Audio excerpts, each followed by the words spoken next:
എന്താണിത്? അങ്ങനെ ഞാൻ കുനിഞ്ഞു നിന്നോടത്ത്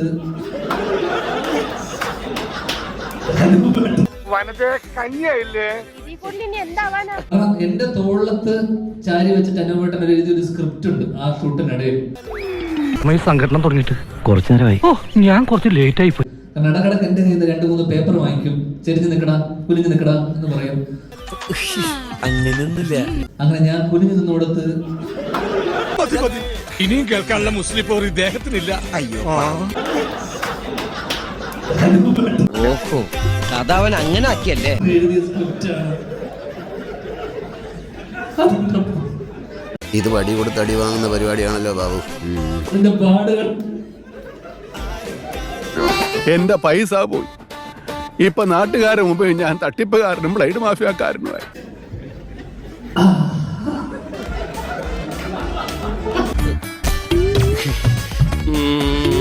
ഇന്നലെ രാത്രി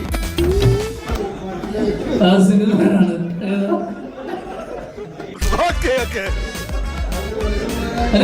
മറന്നോ? കാരണം ഇതേ വേദിയിലിരുന്ന് അളിയനൊരു പ്രശ്നത്തിന് തിരികൊളുത്തി.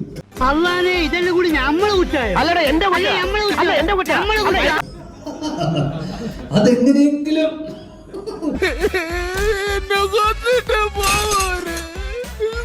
അനുപേട്ടന് തുടങ്ങാം. അനുപേട്ടനുമായിട്ട് എന്റെ സിനിമയിലെ കിട്ടുമോ? എന്റെ ബാലപാഠങ്ങൾ പഠിപ്പിച്ചു തന്ന അനുപേട്ടനിൽ നിന്ന് തുടങ്ങണം. കാരണം ആദ്യമായിട്ട് കാണുന്ന ഒരു സ്റ്റാർ എന്ന് പറയുന്നത് അനൂപേട്ടനാണ്. അന്ന് അനൂപേട്ടൻ എനിക്ക് തോന്നുന്നു ഏറ്റവും തിരക്കുള്ള സമയം. കാരണം അനൂപേട്ടൻ ആ സമയത്ത് പിന്നീട് വരെ അവസരം കിട്ടിയില്ലെങ്കിൽ ലാൽ സാറിനെക്കാളും മമ്മൂക്കയെക്കാളും അന്ന് ഏറ്റവും ശമ്പളം വാങ്ങിച്ചിരുന്ന നടൻ അനൂപ് മേനോനായിരുന്നു. സത്യമല്ലേ? കൈയിട്ട് അവൻ ഈ സിറ്റിയിൽ കൊട്ടാരം പോലത്തെ ഒരു ബംഗ്ലാവ് പണിത് അവനിങ്ങനെ മറന്ന് കിടക്ക. സത്യം സത്യം സത്യം സത്യം സത്യം. ഇപ്പോഴും അതൊക്കെ ഗോപാലകൃഷ്ണൻ ഒരു നമ്പറല്ലേ? ഇത് എന്റെ ഒരു നമ്പറാ. കാണിക്കുന്നത് അതിൽ വേണ്ട. കാരണം അനൂപേട്ടനൊരു അന്നൊരു പാക്കേജ് ആയിരുന്നു എന്റെ അറിവിൽ. കാര്യങ്ങളൊക്കെ കൈവിട്ട് പോയല്ലോ ചെറുട്ടമാ.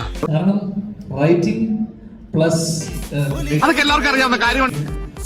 ബാക്കിലുള്ള ഡയറക്ഷൻ പ്ലസ് അഭിനയം സാർക്ക് ഇപ്പിടി ഒരു ഫ്ലാഷ് ബാക്ക് ഇരിക്കുന്നു. ഒരു പോലീസുകാരനും പറഞ്ഞില്ല. Plus satellite business. അതെന്നെ ഉദ്ദേശിച്ചാണ്, എന്നെ തന്നെ ഉദ്ദേശിച്ചാണ്, എന്നെ മാത്രം ഉദ്ദേശിച്ചാണ്. ചേട്ടാന്ന് വിളിച്ച വായ കൊണ്ട് എന്നെ കൊണ്ട് മോനെന്ന് വിളിപ്പിക്കരുത്. Please subscribe my channel. Okay.